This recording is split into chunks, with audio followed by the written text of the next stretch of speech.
ہر طرح کی تعریف اللہ ہی کے لیے ہے جس نے آسمانوں اور زمین کو پیدا کیا اور اندھیرے اور روشنی بنائی۔ پھر بھی کافر دوسری ہستیوں کو اپنے پروردگار کے برابر ٹھہراتے ہیں۔ وہی تو ہے جس نے تم کو مٹی سے پیدا کیا، پھر مرنے کا ایک وقت مقرر کر دیا اور ایک مدت اس کے ہاں اور مقرر ہے، پھر بھی تمہیں کافروں اس بارے میں شک کرتے ہو۔ اور آسمان اور زمین میں وہی اللہ تو ہے، وہ تمہاری پوشیدہ اور ظاہر سب باتیں جانتا ہے، اور تم جو کام کرتے ہو وہ سب سے واقف ہے۔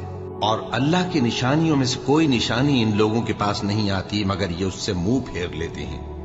جب ان کے پاس حق آیا تو اس کو بھی انہوں نے جھٹلا دیا، سو ان کو ان چیزوں کا جن سے یہ ہنسی کرتے ہیں ان قریب انجام معلوم ہو جائے گا۔ کیا انہوں نے نہیں دیکھا کہ ہم نے ان سے پہلے کتنی امتوں کو ہلاک کر دیا جن کے پاؤں ملک میں ایسے جما دیے تھے کہ تمہارے پاؤں بھی ایسے نہیں جمائے؟